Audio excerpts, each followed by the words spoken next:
Hello and welcome to another episode of the Christian Reeve podcast. We are here with a big topic. I say we, I am. I'm trying to get guests arranged for the show until the end of the year, and then who knows for next year. But I don't know, this is good practice for me to kind of explore an area that I'm not as comfortable with, and they always say that you should kind of explore your come out of your comfort zone, so to speak. And it's doing solo episodes. I've not done many over the last 5 years. I did, of course, do a show on Patreon for quite some time, and I canned it in the end because I just didn't feel very inspired doing it. I never really felt like the episodes where it was just me talking were particularly interesting. Listeners of the show, viewers of the show, and people that have checked out YouTube and such have said otherwise. I mean, it was the inspiration for me doing Life with Christian Reeve on Patreon. However, I don't know, I always try to trust my gut with these things. If I feel like something's not going well, I give it time to breathe, and then I ultimately change course.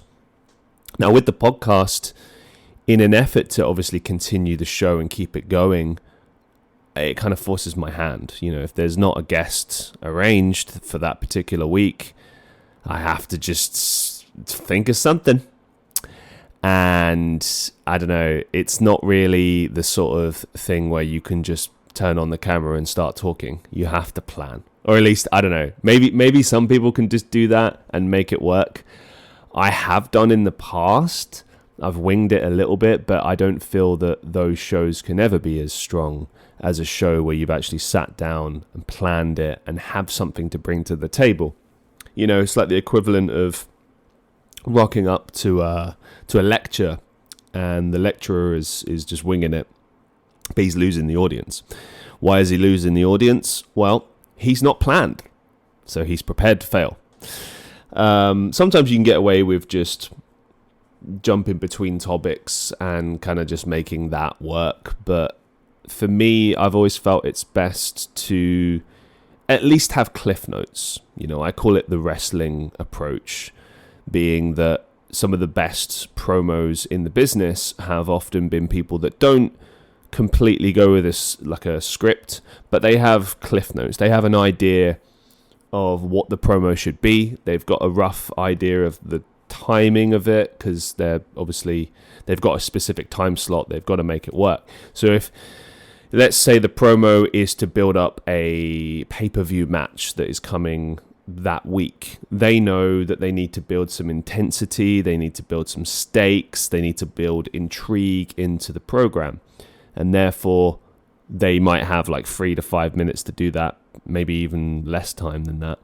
So they have cliff notes. They're going to say this, this, this, and this. The other person's going to say this, this, this, and this. And then they either brawl, or there's, someone gets the last word, or there's a stare down, whatever. But the point is, I'm, as you can tell, wrestling fan, there's a structure to it. And a podcast, I feel, is no different. I think that over the years, I've learned that the more I prepare things, the better the outcome. And if you are kind of stuck for something to say, you can kind of push the conversation in another direction. This show is going to be interesting because I've got a bunch of questions prepared, so I'm essentially going to interview myself, but I am going to wing it as far as, I did originally write down notes, but I feel it's too distracting to just read them verbatim. I did that last show, full disclosure, and I tried to make it feel natural, and I think I did to some extent, but I noticed I just wasn't looking at the camera. I wasn't, completely focused, and I think that's where you begin to fumble a little bit, or at least I do. So we're going to wing it a little bit, but we've at least got some good questions, and I'm just going to kind of break down what comes to me throughout the show. But a little bit on why I haven't been able to get guests recently. I have been reaching out. You will get a episode with Josh Leonard of the Pursuit of Infinity podcast some point in December. We have arranged that. It's just timings and stuff like that. I have a surprise guest that I'm working on. I'm just trying to finalize the details for that, but it will be huge for the show if it does happen. Again, I'm not promising anything because I don't know. It'll only be promised when it's happened. And I've always learned like not to get ahead of yourself with these things. Don't get excited until it's actually happened. But for the guests that I have been trying to get on the show recently, I had 2 lined up that were like very different and very interesting. And one of them, unfortunately, her internet wasn't working and we just couldn't make it work. And that really sucked. I have said to her like, hey, open platform, please, let's reschedule. Let's make this happen. So hopefully that show will happen at some point if she is able to get back to me. If she's changed her mind, so be it. I'm used to not getting replies for things. That's one thing you learn through doing podcasting, is that never expect anything.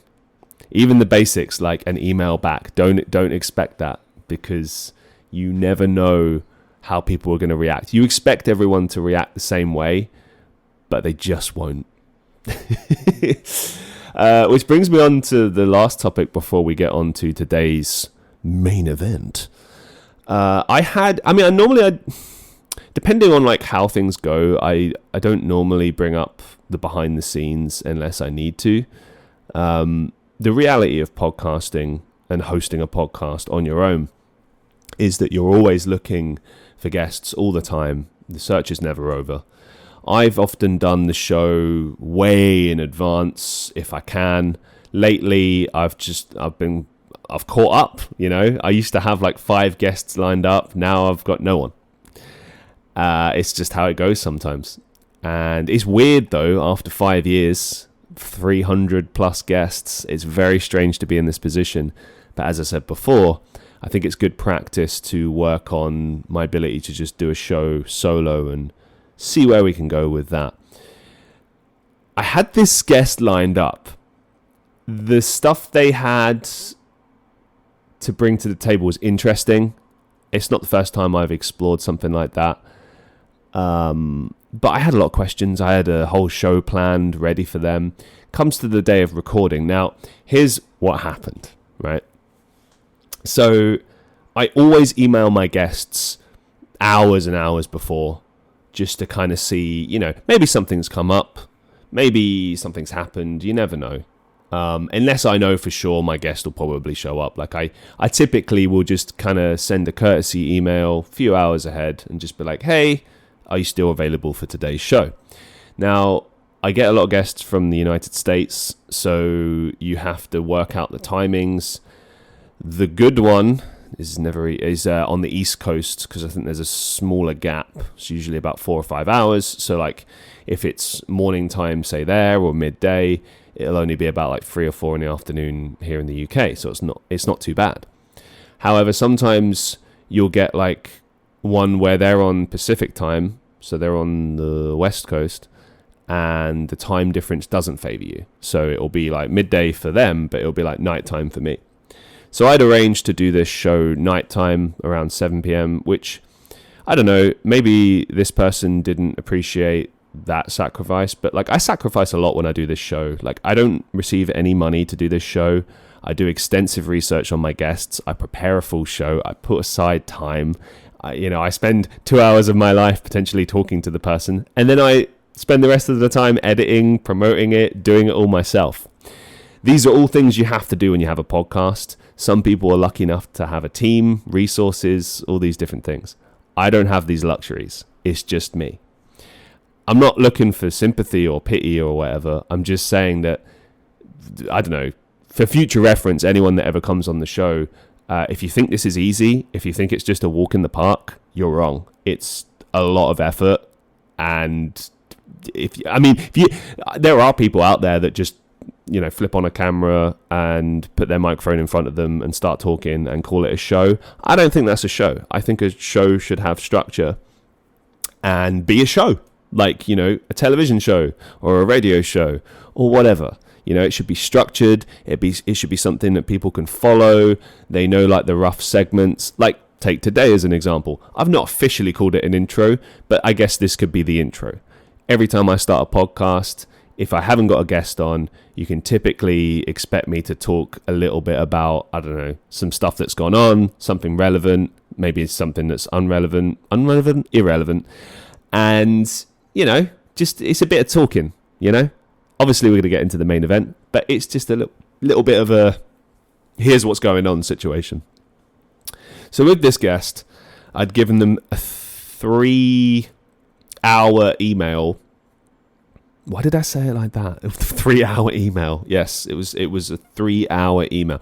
I emailed them 3 hours prior to the start of the show. That's what happened.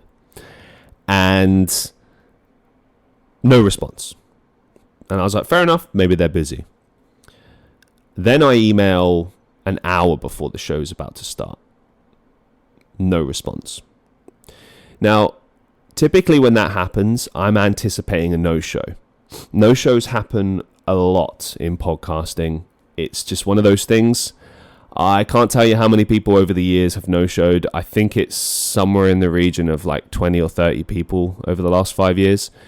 Many people will get back to you and be like, hey, sorry, this happened. But there's a lot of people, I'd say the greater majority of that number just never said anything, which, look, if you don't want to be on the show, just say, just say you're not interested anymore. Don't waste my time. My time is valuable. Time is the one commodity that just goes, Money comes, money goes. Time just goes. I don't want to have my time wasted. And yes, I do take it that seriously. I try to be a fun-loving guy and a bit silly, but there are things in my life that I take seriously, and I take this very seriously because I've sat down and made the effort. I expect my guests to do the same. So no-shows, as far as I'm concerned, are not cool. Now, this person didn't no-show. They just never got back to me. So in my mind, I'm like, well, show's probably not happening then. I'm not hearing anything from this person. I've changed my plans now. I start doing a stream later on. I'm in the midst of it. Then I get an email finally come through about 15 minutes before the show's about to start telling me, yeah, ready to go. Let's go. Sorry, didn't receive your emails. I'm like, well, you've seen them now. You've just only gotten back to me now. And it's unfortunate, but it's like now I'm no longer available because I've not heard from you. So I've changed my plans because you've not responded. And I think that's totally fair and reasonable. I've done this in the past, and when a guest has been late coming back to me, there's never been an issue with rescheduling. Rescheduling is something that happens all the time. And the reason I brought this up is that this person was incredibly rude to me, and that was the problem in this whole situation. There's not enough time in life worth spent on rudeness and people being impolite and all of these things. Me asking to reschedule a show is perfectly reasonable and just. All of the business guests that I've had on a show previously have been totally cool with that. Many of them have rescheduled last minute. I didn't kick up a fuss. I've done the same. Guests didn't kick up a fuss. There's been times when a particular show has been rescheduled like 3 or 4 times, and then it still happened. And guess what? It was a good show. If you're not prepared to understand that people have, commitments, lives, timings different to your own, time zones different to your own, then, you're not living in the real world. This person said to me that, like, they had several meetings. I was the 5th meeting of the day, which just, how can you not be how can you be so unself-aware that of like how small you're making someone feel? That was a big issue with the rudeness. It was like he was trying to make me feel small. Like, I'm this big businessman. I've got all these important meetings. I set aside all this time for you, and now you're canceling on me. This is, unprofessional. And it's like you're completely discounting everything I've said to you, and it's only from your perspective. One of the things he said was that kind of like, don't pin it on me. Like, I don't want the weight of this cancellation kind of thing. Like, it's your fault, not mine kind of thing. And it's like, well, you know, like you didn't get back to me. I've changed my plans now because, you know, I'm not going to sit here and wait forever, you know. And here's the thing about when you're setting up for a podcast as well. You're sitting down to speak for like 2 hours potentially. So you need to get in the zone for that. I can't get into the zone like with 15 minutes notice. Do you know what I mean? Like it doesn't work that way. It just doesn't. You know, if I know an hour ahead, for example, the show's happening, I know to like, right, I need to get my coffee, get my notes all set up, get everything prepared in the background. We're ready. We're doing it. Like right now, I've got everything I need in front of me. I've got my notes, got my recording here, phone's recording here, everything's set up. Just got to do the show now, right? It's a process. Maybe I've not spoken about this enough in the past, but it is a process. And as with all processes, they have different parts, quite extensive parts involved in the planning aspect of things. And I think for many guests, particularly people that have never done a podcast before, or maybe they've just never seen the setup for a show, they don't appreciate that. They just see it as like, why can't you just be available when I'm available? And it's like, well, I was available and you didn't get back to me. And I emailed you twice, and now you're giving me, you know, attitude because we can't do it right this second. Now, I understand it's frustrating when something changes last minute, but when this person's supposed to be a business person, like, things change last minute all the time in business. It's very common. The difference with me is that I will go out of my way to try and reschedule something to make it work for that person. You know, I can't count how many times over the years I've rescheduled to try and accommodate people's schedules, and in a way that like inconvenienced me big time. Like, I don't want to be doing a show at 7 p.m. at night. You know, this person didn't think about that. Like, you know, I'd gone out of my way. I had other things to do that day as well, you know, and being told like, oh, you're the 5th meeting of the day, I rescheduled this, you know, for you. It's like, you're not going to make me feel bad about this. You know, this is on you.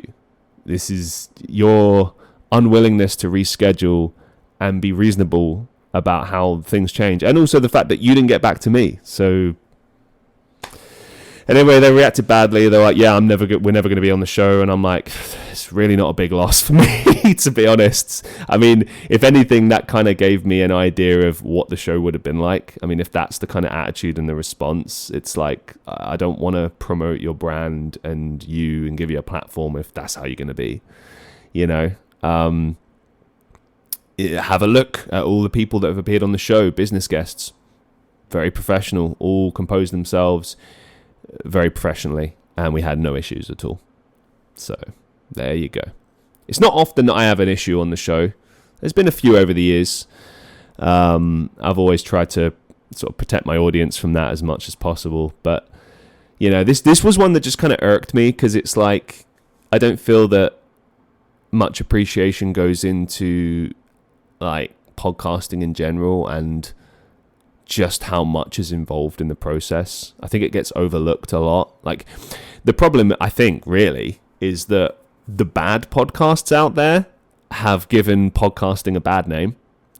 I can't tell you how many people have looked at me weirdly when I said I do a podcast, and they're like, ooh, like, red flag, right? And then they hear, oh, you've been doing it for 5 years. Oh, like, you know, I'm serious, not like I'm just some muppet with a microphone who's just sitting there hating on something or trying to clip farm or whatever. Like, nah.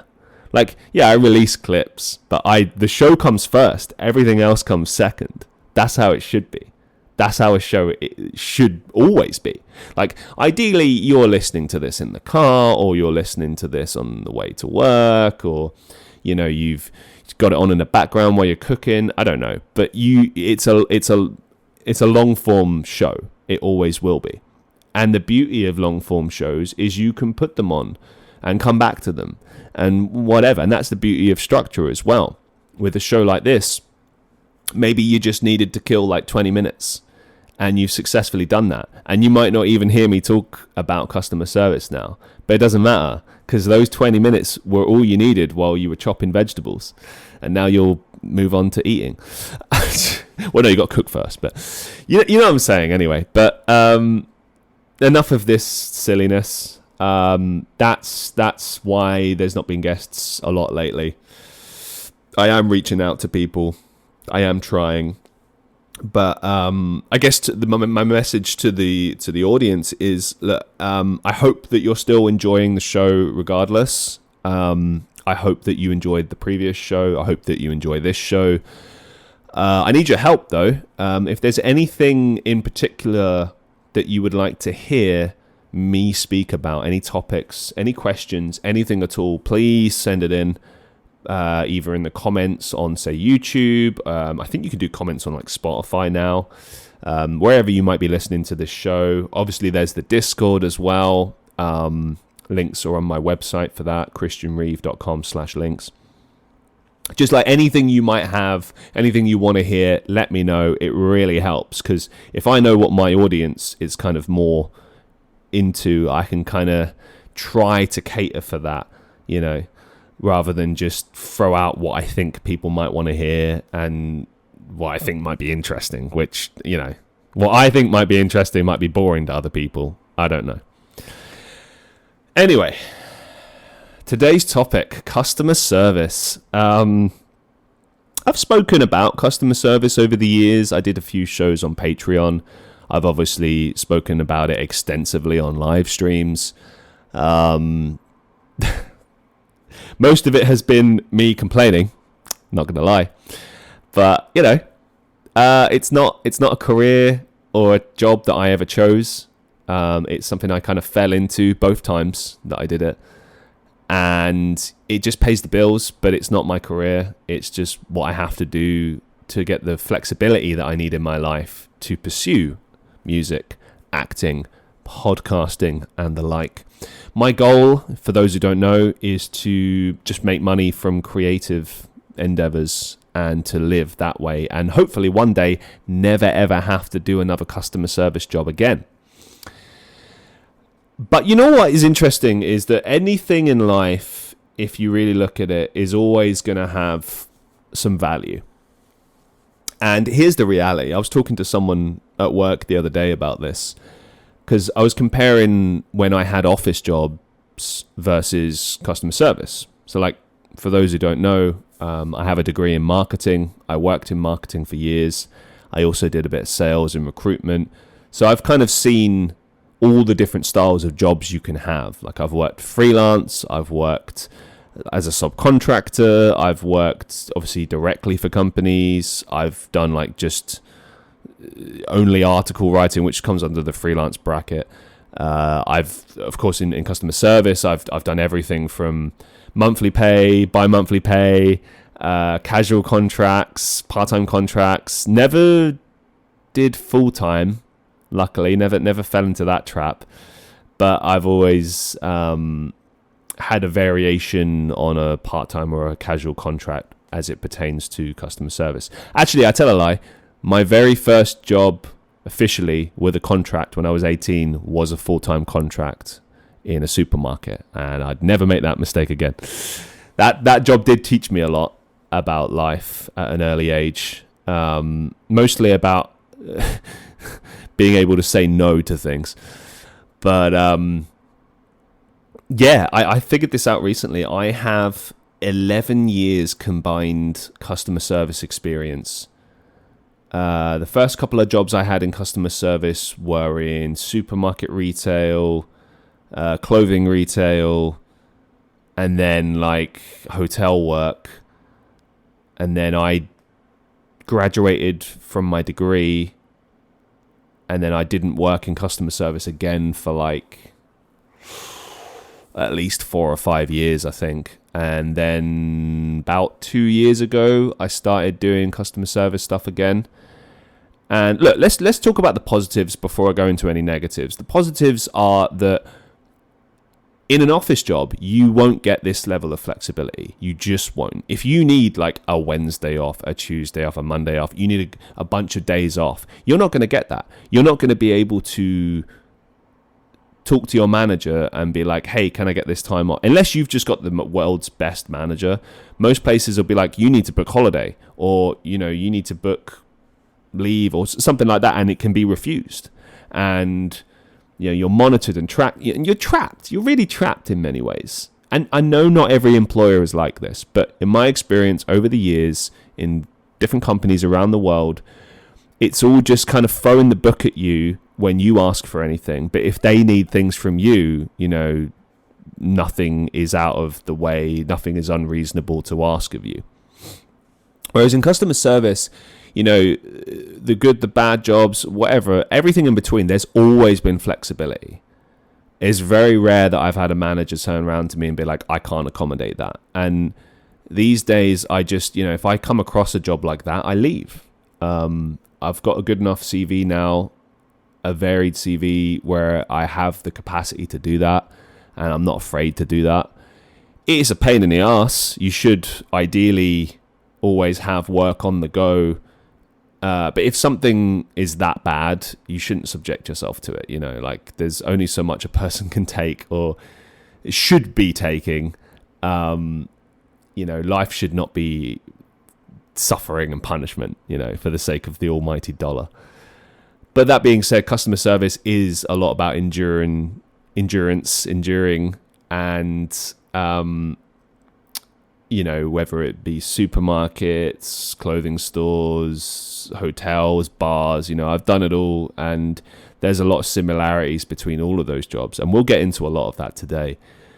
But I just wanted to say, I am very grateful for anyone over the years who's given me an opportunity in customer service and has enabled me to have the flexibility I need to pursue acting and music and stuff. No one's ever scoffed at that. They've always been really fair with me, and I always tried to be fair and do the whole I scratch your back, you scratch mine. So hey, can you give me this time off and I'll work this weekend, and stuff like that. I think that also that's the best way to approach these kind of jobs. Don't just go in there thinking oh, I want everything and you just have to accommodate me. No, it's a business. If you look at it for what it is, which is a business, I give you this thing, you give me this thing. That's fair. And if they're not willing to go for that, find somewhere that will. So let's start with the questions. What do you think most people misunderstand about customer service work? Oh, easy. That it's easy. There's nothing at all that is easy about this job. Nothing. I think people focus a lot on what you're doing as far as okay, I'm going to tables and serving drinks or taking orders. I'm at the bar making drinks for you. I'm stacking shelves. I'm at the checkouts and I'm helping you pay for your goods, whatever. All of those things are easy to do. Legitimately. Sometimes places will have more complex payment systems, or maybe there'll be a long-winded process for things. But once you know how to do these things, you're basically on autopilot. When I work bar, the trickiest thing about bar really is timing. It's timing things. So for example, you're really, really busy. There's loads of people around and you're trying to stay on top of that. But you've also got to make sure that you have ice, and your ice is quickly going down because people keep ordering things. Or you can see that everyone's ordering cocktails and you'll run out of glasses, so you're going to need to wash some glasses. But you also can't ignore the people at the bar. It's balance, it's timing of things, it's trying to kind of see ahead with things.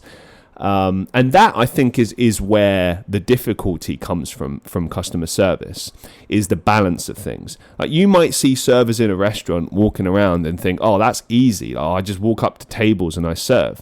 But what you're not considering is that, let's say that restaurant is I don't know, 60, 70 covers. Okay. That means if you've got enough staff, and that's a whole other thing, but let's assume you've got enough staff, you'll probably have a person for each section, which means, okay, if it's a 60 cover restaurant, that means each person has 20 covers that they're dealing with. Okay, that's potentially 20 tables. So you're not the only consideration on their mind. There are 19 other people that they've got to look after. And they've also got to liaise with the kitchen and the bar and make it all work smoothly and make sure you're having a good time and clearing your table and all these different things. And again, timing it all. Now, people that are good at their job don't kind of bend under that pressure. But there are things that happen that you don't always see that slow the whole process down.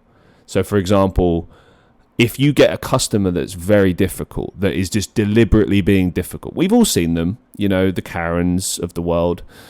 Or someone said to me that Darren is the male equivalent. I'm like, I don't know. What's the male equivalent of a Karen?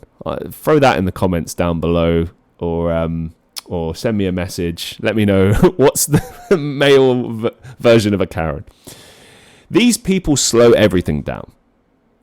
These people are the reason why your food is being held back. Because guess what? Your server, they're having to deal with this person's problem, and nothing will please this person. Nothing in the world will ever please this person. They just want to moan at someone so they can feel better about themselves, and you're the target. You're the one who has to take the brunt of it. I can't tell you how many people over the years have belittled me, have been abusive, rude, obnoxious, have sworn at me, have just kicked up a fuss, just been unbelievably disrespectful, and we just have to find a way to put up with it and get through it. That's a big part of customer service. If you think that that's easy, I welcome you to come and work in customer service today. I don't think you'd last a day if you had to do it. For anyone that thinks it's easy, I've often thought that customer service is a lot like balancing plates. You remember that spinning plates thing that you did as a kid? It's like that. And if one of those plates smashes, guess what? It's entirely your fault. Even though it isn't, you know, it's a team effort and sometimes things happen, mistakes happen. The way that the judgment comes down on you from the customer perspective is, you know, you're the worst thing ever. Like, how dare you make a mistake? But you just have to kind of like, after years of doing this, you just kind of you move past all of that, and you start to understand how to approach this work, and you figure out that you're in charge of the service, not the customer. You dictate. And you kind of have to be a bit of an arsehole sometimes with them and be blunt with them and match their energy if that's what it takes. Don't ever take crap. Doesn't matter if you're working in customer service. Don't take crap from anyone. But there's a polite way to do it. Question number 2, how does it feel to admit that you hate this line of work and yet rely on it for survival? I've often been pretty open about my feelings with customer service. I've even told customers over the years. I've never let it affect my work ethic. Just because I hate something doesn't mean that I'm going to make it a bad experience for the people that have come in there. They're just coming in there to eat their food or have a drink or have a nice experience. They spent their hard-earned money, and I believe in making a good service. That's what the job is. The job is to deliver customer service and to do it well. If you talk about like hospitality, the best way it was explained to me was, imagine you are inviting someone into your home. How would you treat them? You go out of your way to make them feel at home, to make them feel respected, to make them feel like it's their space as well. A restaurant, a bar is no different. That's exactly how you should make people feel. You should make them feel welcome. And if you don't make them feel welcome, you're not doing your job properly. I try not to let it be there's been times when I've really struggled with customer service and I've let it be known, and people are like, why don't you just quit? And I'm like, I wish I had that luxury. But I think most people in customer service get it. Most people are like students or people like myself, like creatives trying to just figure out how to make things work and get to the next level, or people that are in between jobs and they just kind of fell into customer service. And then you've got the career people, and they're a mixed bag. You've got awesome people that love it, and it's just their career, and that's fine. You've got people who are resentful and will take it out on you for some reason. I think probably out of jealousy. But then it's like,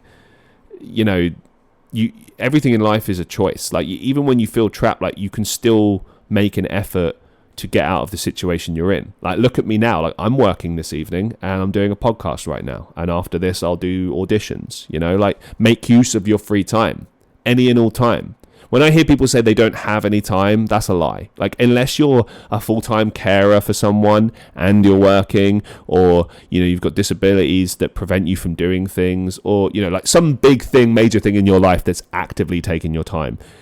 If you're just working like a 9 to 5 or whatever, there's time in the day, even if it's just half an hour after work. Well, use that half an hour every day. That adds up, and that's something you can do. That's time well spent that can be put towards your dreams and what you really want to achieve. It's interesting the way this question is worded. Like, how does it feel to admit that? Like, I don't feel anything. I just think it's the truth. I don't hate, like, I don't look down on customer service in the way that society seems to. I've never looked down on it. Actually, when I was younger, I did. Like, not as in, I didn't look down on it like as a concept. I looked down on the idea of taking a job in customer service, which was, I was young. I was like 18 at the time, and I'd worked in customer service before as well. Like I worked as a Saturday assistant for my dad because he's a barber. So I'd worked in customer service before, so it was really stupid at the age of like 17 going on 18 to even have that opinion. Like there were, I needed to get a job at the time, and there were jobs like working at Subway, and I was just like, for some reason, like above doing that. And oh my God, that job working in a supermarket humbled me in a big way, and thank God it did. Because within 6 months, like you forget all of that. Like you're in it. You're in the job, and you're understanding exactly what customer service is and what it takes from you and what it requires from you. And after that, I never really ever thought about it again. I just thought this is a job like any other, and it's a hard job. It's not easy, and I think that's the reason I've always been able to reliably get customer service jobs and keep them for a long time, because I can deal with the pressure and all of the tough parts of it without crying, crumbling, never coming back. Like you show up and you get it done, and you don't know what you're walking into. Some days it's bliss and you have an easy day. Other days it's like you've walked into hell, and it's just hell from the minute that you walk in to the minute you leave. That's the job, and that is what people, I think, going back to the previous question about, thinking it's easy. Like, imagine you come home and you're emotionally, physically just burnt out from this job. You've been on your feet all day. You've been running around. You've been abused by people. Maybe you've got a sucky manager. I don't know. Like, you're getting attacked from all ends, right? That's easy. Is it really? Come on. As far as like survival, look, I mean, it's minimum wage. If you look at the state of the UK right now, the UK is in one of the worst economic situations it's been in for quite some time. I live within my means. I never have money to buy myself new things. That's like a pipe dream a lot of the time. Most of the time, I'm trying to defeat debt or something. I'm trying to survive. I'm trying to juggle things. It's very difficult to survive on customer service wages. I try to make it work. I try to be sensible with money, but everything's expensive and it's only going up in price, and customer service wages are always pitifully low. They're just minimum wage, and minimum wage never really goes up. Like, it goes up with inflation, marginally. Some, say retailers and hotels will pay a little bit more, but you're talking about an extra £1, which, yes, it does add up, but often it's only like an extra tenner here and there, which over the course of a month does add up, but then it gets eaten by tax. So, and that's the thing as well, you get taxed so much in customer service. Even though you're at the bottom end and you're earning peanuts, you get taxed like crazy. So yeah, talk about that for survival. What do you want listeners, especially fellow workers, to take away from your stories? I think I just kind of want to give like a balanced breakdown of what it's really like to work in customer service, the good and the bad and the ugly, I guess. There's going to be, look, I'm not going to lie, there's going to be a lot of negativity in this. Hopefully there'll be some positivity. I've tried to kind of push forward the good parts of it, as well.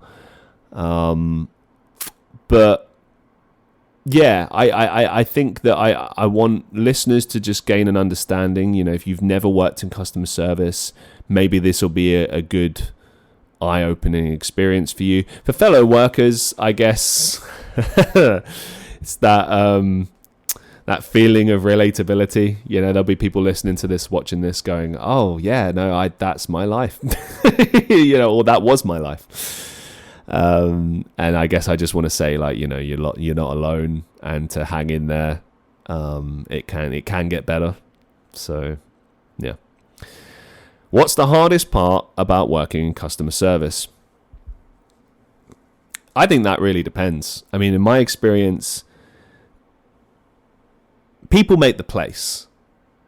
If you've got a good team and a good manager, a good set of managers, then the only thing you're really dealing with is difficult customers. And if you've got that kind of team where you're close-knit and, you can rely on each other, you don't even have to be friends necessarily. But if there's respect and you can rely on each other and trust each other, you're going to be fine. You can kind of deal with anything. And look, especially when it comes to working bar, working in a restaurant, whatever, if it's hospitality, customers are very tough in that environment. Because when I worked in retail, like, you could kind of get away from it. I could do things like make an excuse and go to the back, go to the warehouse. I could get away from these people. When it's front of house, when it's working in a bar or a restaurant, you can't really get away from those people. Like, you can try and hang out in the kitchen for a bit, but like, your place is on the floor serving people in front of people. You're the face of the business. And so, sometimes there's that old expression, I hate it so much, kill them with kindness. Like, try to just be overtly nice when someone's being so rude and abusive to you. And I've tried it to varying degrees over the years. Some people feel bad and apologize. Most people just get even more aggressive. I just try to match people's energy, really, and be polite but not take crap from people. But yeah, it's been a mixed bag. I've had some fantastic managers. I've had managers that made my life a living hell and, made every single day miserable. There's been times when I've like dreaded coming into work because of people I've had to work with or work for. So that's a big part of it. When it comes to customers, like, most people are fine. So you're not worried about, like, if every customer is horrible, then it would be, you'd always be anxious, right? But most people are pretty reasonable and decent, and many of them have worked in customer service, so they get it, or they're just respectful human beings. So it's probably like 1 in 10 that's going to be difficult, right? And you can kind of sense it when it's going to happen. Like, there's a shift in the energy. The way they act, their body language, everything just suggests problem person. Obviously, that can be to varying degrees. Sometimes people have had a bad day, There's been times when I've seen someone's clearly agitated and annoyed, but they're not annoyed at me, they're just annoyed at the situation. And you try to just be like respectful and sympathetic, right? Then there's people that take things out on you like it's all your fault, and I don't accept that. Even if it is our fault, there's a way to go about things. I'm still a human being. I deserve respect. I don't deserve abuse, and I won't take it. And I don't think anyone should in customer service. That's always been a contention point for me with managers over the years that expect you to just deal with that. I'm like, no, if you expect me to deal with abuse, I will walk out. Like, I'm not paid to be abused. I'm paid to deliver customer service. Let's make that abundantly clear. But that would be the hardest thing, I would say, the hardest aspect of working in customer service is the people, because they can make or break the situation. Other than that, there's other things like, if you're understaffed, you're doing the work of more people, and that is quite it's happening, and you know how it should be, and there's more pressure, and obviously you get more complaints because things aren't happening the way they should be, but there's nothing you can do about it. And that's a time when you begin to see that like people can be really unsympathetic when they can see that you're struggling and can see that you're understaffed, and yet they still decide to be really mean. Like, what do you do with that? How do you deal with that? Like, I don't know, but it is what it is. Let's move on. Can you describe a typical day on the job? The chaos, the rhythm, the people. I mean, it's varied, obviously, in every job I've done. Every job I've ever done, there's always kind of like structure in the day. Like when it was retail, it would have been morning delivery, get the main things that need to go out straight away out, and then throughout the day, kind of just picking and sourcing areas that need to be addressed, and any things that come up on that day. And then obviously checkouts was a big thing where it would kind of like halt everything that you were doing, and it would cause backups in what you were doing, because you 1 minute you're doing this cage and you're trying to get all the stuff out on the shelf, the next minute you're stuck on a checkout for an hour, and apparently it's your fault for not having got the work done, even though you physically can't be in two places at once. I'm not bitter, ladies and gentlemen, but I do resent a little bit the the things that they would put on my shoulders at age 18, 19 that were not my fault. They really do, like some places really do try to manipulate people and gaslight you. It's one thing that I always try to address whenever I'm working somewhere and like a kid comes in, they're 18, 19 or they're in their early 20s and they've never worked in this. I always try to kind of give them the actual breakdown of how things are and what to avoid, because I don't want them to like be treated how I was treated, because it sucks when that happens. When it comes to hospitality, I mean, it's you got your standard breakfast, lunch, dinner, and depending on the setups that you have, it will require different things from you. Like there's buffets, there's a la carte restaurants. Typically when you come in, it will be like prep, get ready, serve, clear, serve, clear, serve, clear, end of service, and then, you carry on as normal, right? Some places are open continuously, and so you kind of have to have a continuous clean as you go kind of policy, and but you always have like people coming in doing different shifts and stuff, and your team will be split based on said fact, it really just depends where you are. As far as like the chaos and the rhythm, I mean, there are certain times, like I said, that you'd expect it to be busy depending on where you're working. So if you're working in a hotel, you can expect checking in time to be like really, really busy. Maybe also check out, depending on what system you have. If you've just got like a drop your card thing, then you're not going to be busy. But if you have to physically check out, then you can expect checkout to be a busy time too. And checkout for most hotels tends to be like around midday or 11 a.m. where checking into a place might be like 3 o'clock in the afternoon or something like that. So it's tricky, but at the same time, I think structure is useful because you kind of know how to adjust yourself, and when it's going to be busy and when it's not. And what I've always done over the years is I don't rush around unless it's absolutely necessary. So like I do things at a leisurely pace. I don't like slack, but I don't run around when it's quiet. I make sure things are done and ready. So if there's a lot to prep, like you might see me running around, but if there's not a lot to prep and it's just awaiting service times, then yeah, it's chill. I'm chatting to people. I'm not really doing much. And then as soon as the old expression goes, shit hits the fan, yeah, speed up, start getting on it, jumping into things and observing. I think a big thing with customer service, especially with like hospitality and stuff like that, is you need to be observing everything that's going on and looking at like sort of problem areas. Like, do we need some more servers on this till? There's a bunch of tables that are messy and need to be cleaned and refreshed and everything. If you're at the bar, you've got to field the checks that are coming in from the restaurant, but also the checks at the bar.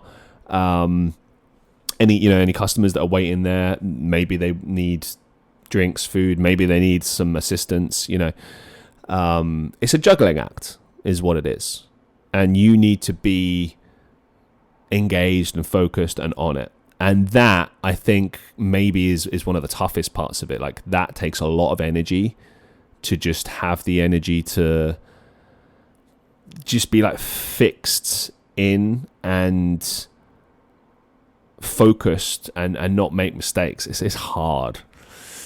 What's one moment that made you lose faith in humanity or laugh at the absurdity of it all?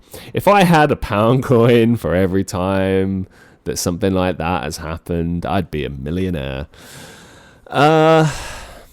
I can't think of anything specific, but like, there's been many times over the years when people have been so rude that like it was shocking.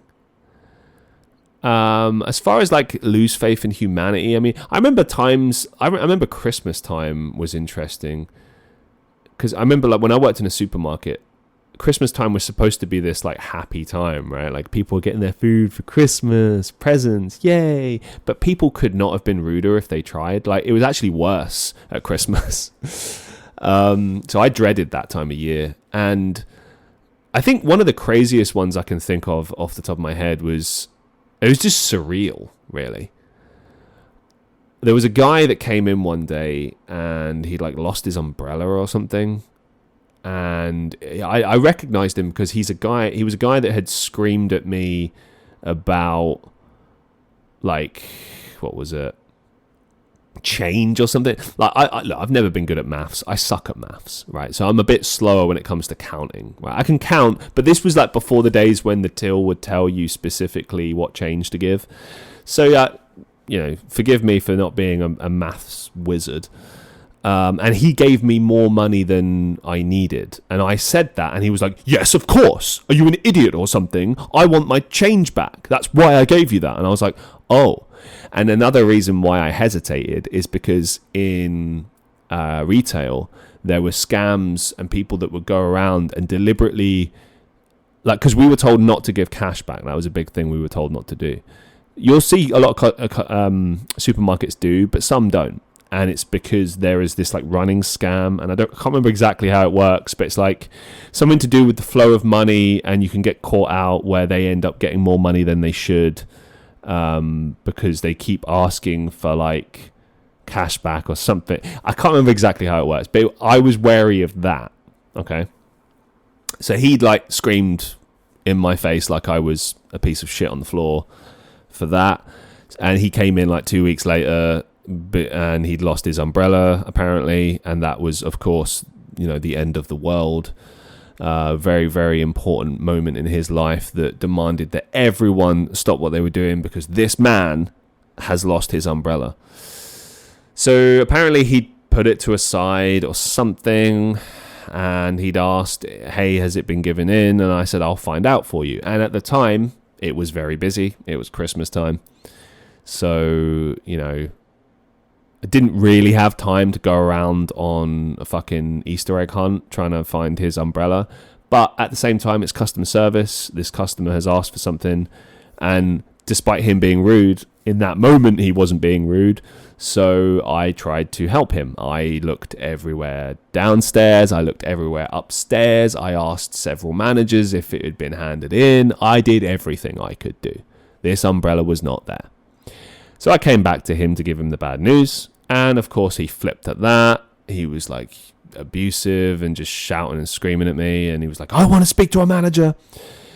So, of course, I went and got the manager. And the manager comes over. Now, this is where it gets surreal. So I've got the duty manager to the right of me and the rude man to the left of me.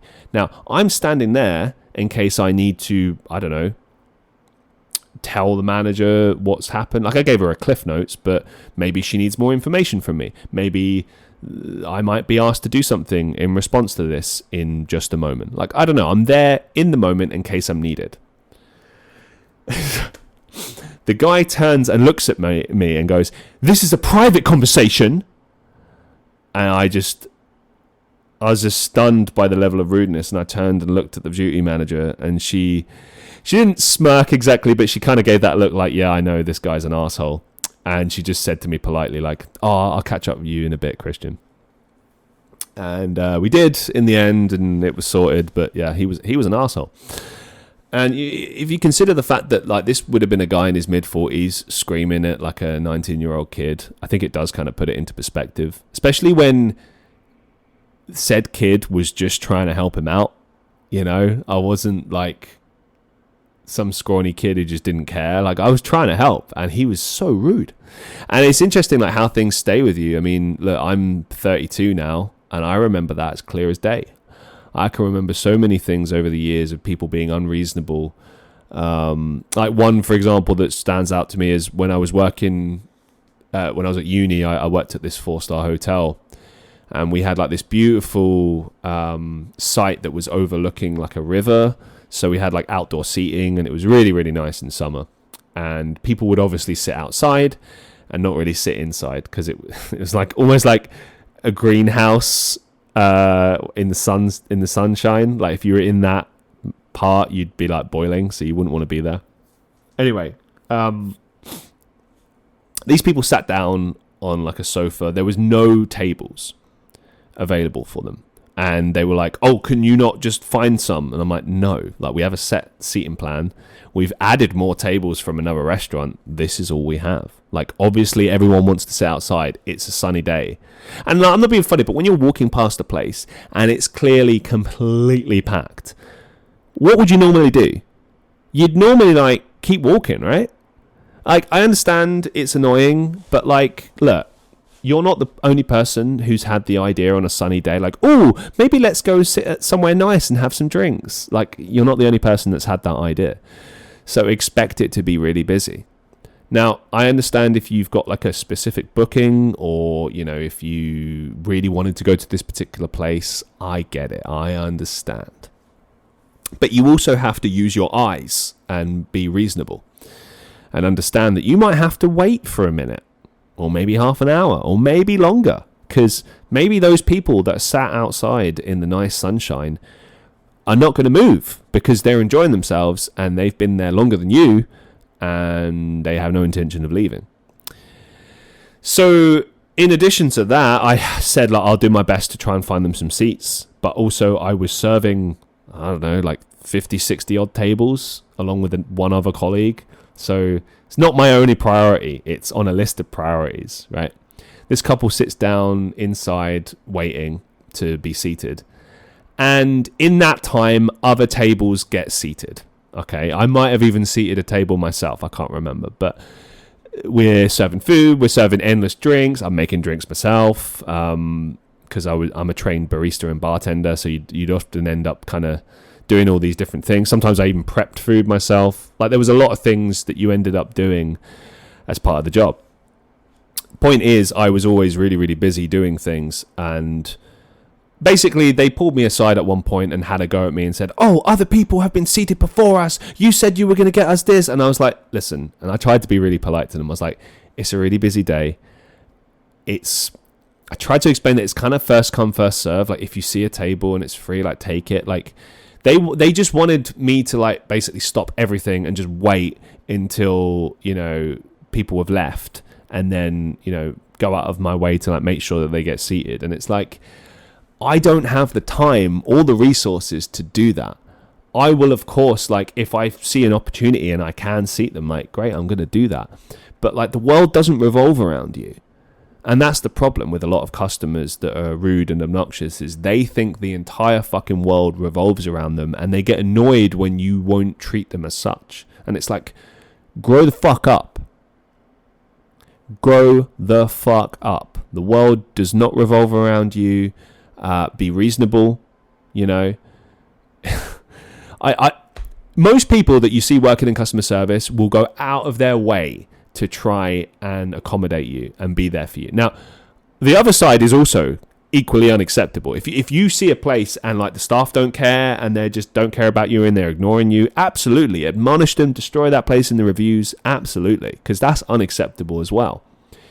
But I'm talking about the instances where everyone's working their ass off. Everyone is running around like a headless chicken and is stressed and has like sweat pouring out of their orifices, and like, you know, I had like drinks poured down me and everything. Like, I'm a mess, and you're gonna have a go at me and say that, you know, I'm ignoring you and I don't care. Like, does this look like a guy that doesn't care? I'm running around like my shoes are worn, stains all over me, I'm running around like a headless chicken, I'm trying to serve all of these hundreds of people, and you're saying I don't care.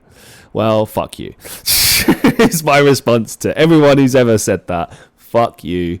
And if you don't get it, then you just don't have a soul, as far as I'm concerned. Like, have some empathy, be sympathetic, understand this is not an easy job. You know, I completely understand being disappointed at service levels not being good, but I'd say like 80% of the time when you go out, like, people don't choose to work in customer service because they love it. Like, there's a handful of people that are committed and love hospitality, and more power to them. You know, if that's your passion in life, you go for that, man. For everyone else, it's something you end up kind of falling into, and it's hard. It's hard to be good at it and make it work and not let it completely burn you out. I mean, it happens even to passionate people that in the industry. It happens to everyone. It's one of those jobs that is relentless. You know, you don't get any rewards. You don't get like respect, particularly. You know, it's just the expectation that you have to run around like crazy and make everything work and just be constantly and physically and emotionally exhausted. Like, that's the expectation. And if you can't deal with it, guess what? We're just going to replace you with someone else. It is a thankless job. And I don't think people really, really understand that maybe as much as they should. How does it feel when customers treat you like you're invisible or beneath them? It feels belittling. A lot of the time you just let it go. You know, you just laugh it off. You know, sometimes if I hear something really, really rude, I might tell a colleague and we'll laugh about it. But look, a lot of the time it makes you feel really low. It makes you feel bad about yourself. There's been times when I felt, you know, pretty frustrated at life in general because, you know, maybe I'm not making the progress I want to in life and I'm not where I want to be in life. And you know, I'm stuck doing this job I don't like anyway. And then this person is reinforcing that feeling unknowingly, but they're just ignorant or rude. And I just won't take it off anyone, to be honest. I remember there was a hotel job I was working at recently, and I was already having a bad day. We were setting something up, and the manager just couldn't give me a one-word answer or a clear plan that I needed, basically. And I got frustrated. So I was already in a bad mood.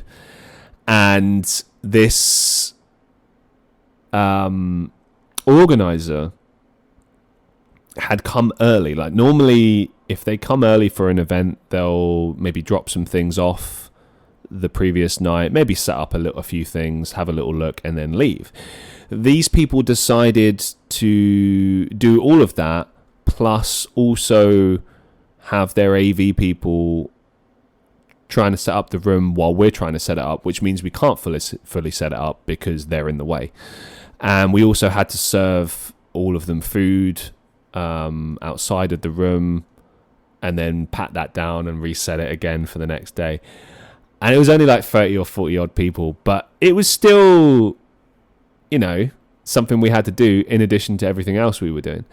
And this woman comes in and I'm moving stuff that she's asked me to move. And look, I make a mistake, like the boxes are in the wrong place, right? But it's easily fixable. It would take me like a minute. I just take them out of the room, take them to where she wants them. She starts getting rude and shirty, as my mum would say, with me. So I just turn around to her and I matched her energy. And I was not rude, but I was very cold and just kind of explained things very matter of fact to her. And she backed down something awful after that. Like, suddenly it's polite and respectful. And, oh, okay, I'm dealing with another human being. And after that, we got everything sorted and it wasn't an issue. But what I was trying to say without saying it was, I won't allow you to do that. You might think that you can do this to, I don't know, the people you work with and other people, but that's not going to fly with me. Too many times I've seen over the years managers turn around to their staff in customer service and say, you just have to take this abuse. You just have to take this stuff sometimes. It's part of the job. And I'll agree to a certain extent it is, but there is a fine line between, you know, someone being a bit irritable or a little bit rude versus like just abuse, you know. I think everyone should draw the line on that. But it is tricky. Everyone has a different perception on that. Like I had an instance recently where that something like that happened, and I felt like maybe the person I was working with maybe could have approached it a bit differently. But then, you know, I wasn't completely privy to the full conversation, and I don't know how it made them feel. I don't know exact wording that was used, and that is a big part of it. You know, how something makes you feel. There's a lot to it, you know. But it's interesting, yeah, beneath them and invisible. Invisible is a big one. There's been times when I've said good morning to people and they just walk past you, or there's like people from like other countries who, I guess customer service is different in their country, and they see service workers as being like scum of the earth, and like kind of like Victorian, like never to be seen or heard from kind of vibes. And it's like, look, this is a job that I'm doing, but you don't get to treat me that way. Like, I don't care who you are, where you're from. You don't get to disrespect me like that. I just won't allow it. Simply won't allow it. Again, I don't think anyone should. I think it's one of those like things that no one should have to deal with. But, you know, it is what it is. Let's move it on. What's one thing you wish customers understood about service workers? I think I've already kind of answered this earlier, but like just that it's not as easy as you think. You know, the job is a juggling act, and sometimes it's really, really, really hard to juggle. Almost impossible to juggle. And there are some days when I've really, you know, because most human beings, you know, every human being has shit going on in their life, baggage, right? And you're always told, leave that stuff at the door. When you walk in, it's all smiles. Imagine you're having the worst time in your life. Like maybe someone's died in your family. Maybe you just got screamed at by your boss, or your girlfriend just dumped you, or whatever. Like something horrible is happening in your life, and now you've got to show up and be all smiles and feel happy and make everyone's day. Even the world's best actor would struggle with that, because you've got to pretend. I can't tell you how many, like I've always treated customer service like another one of my acting roles, but it's often been the hardest one I've ever had, because I've had to pretend to be happy when I'm not. I've had to pretend that I didn't just hear you say something absolutely unbelievably rude to me, and I'm also having the worst time. Like this year, for example, has been one of the toughest years of my life for quite some time, and I had to just suck it up. And look, did I moan and complain? Of course I did. But I got on with it. And in the hardest times, I just pushed through it. And I can think of much worse times that I've pushed through, same thing. And having the added issue of working in customer service just accentuates that feeling. It's ruthless. Like you're thrown into an environment that expects you to be this happy person, this, you know, walking advert. Really, it's just like, I can't count how many places I've worked where they just want you to walk around with this big shit-eating grin, as they say, like everything's great, everything's fantastic, and it's like it's not. It's okay for things to not be okay. It's okay for me to not continuously smile. If anything, that's creepy.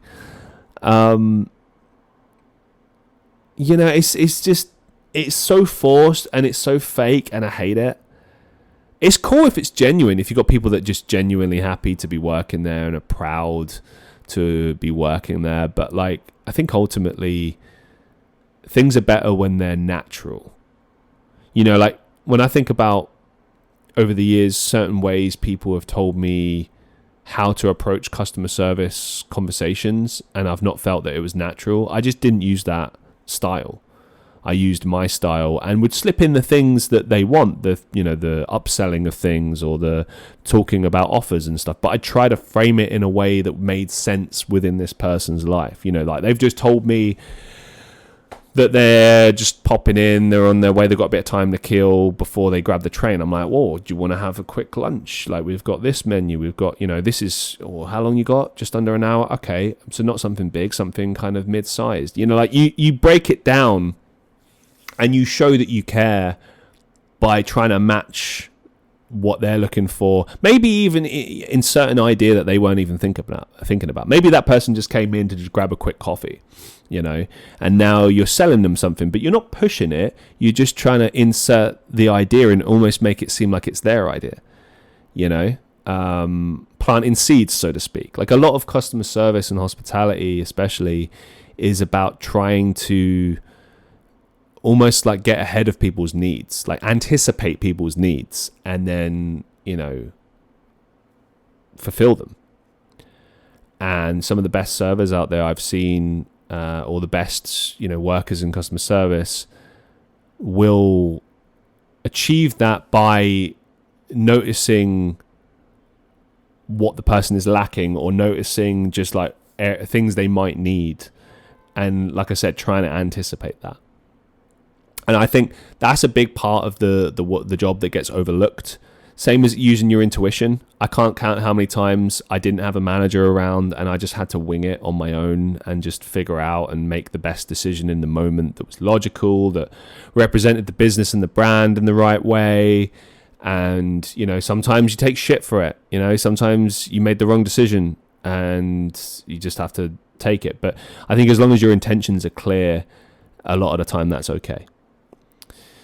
Moving it forward, have you ever had a manager or co-worker who made the job worse or surprisingly better? Both. I mean, I think it's inevitable that look, customer service, like all jobs, you get thrown in to a job with a bunch of people you've never met before and probably wouldn't ever associate with. And you got to find a way to make it work. Now, you can't force yourself to like people if you don't like them. If you don't get on, you just don't get on. It is what it is. But I found over the years, if you can build up like a healthy level of respect or trust, then it doesn't really matter.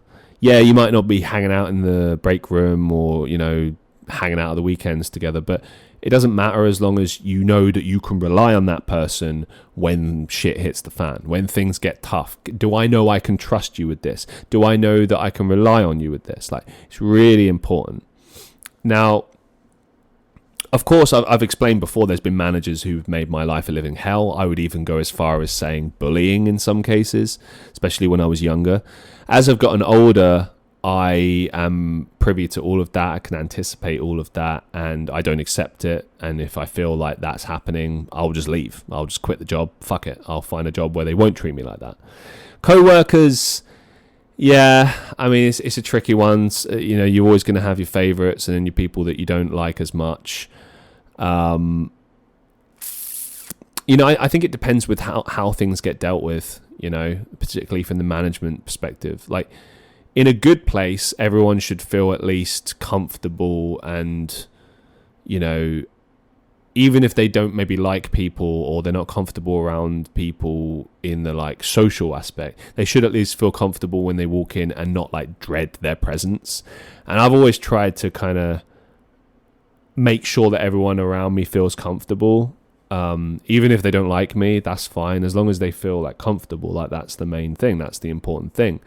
You can't always get that right. Sometimes people take the things you say and do in a different way than you'd anticipated. But then that's part of the learning process of being an adult, becoming an adult is, You know, you learn about all the different types of people, because there's obviously, that's the thing as well. Like, there's people that you click with, and then there's people that like you could click with, and then there's people that you may never click with, and you just kind of have to try to make it work.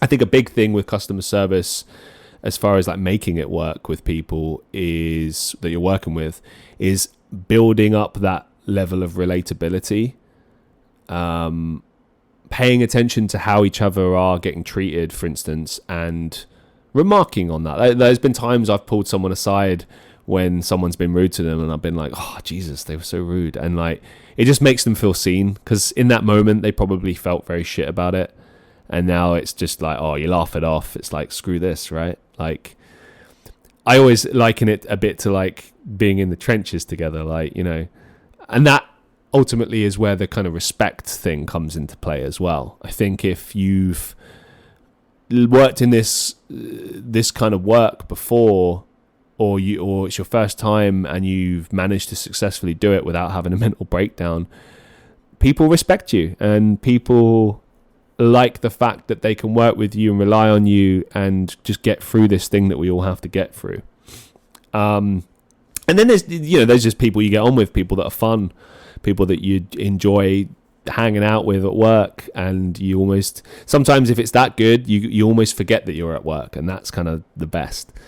But I always try to, it's the same when I'm on set and doing films and stuff, or if I'm in the studio, I always try to make it a good experience for everyone. You know, let's try to forget the situation we're in, and let's try and have fun as much as possible and get through this.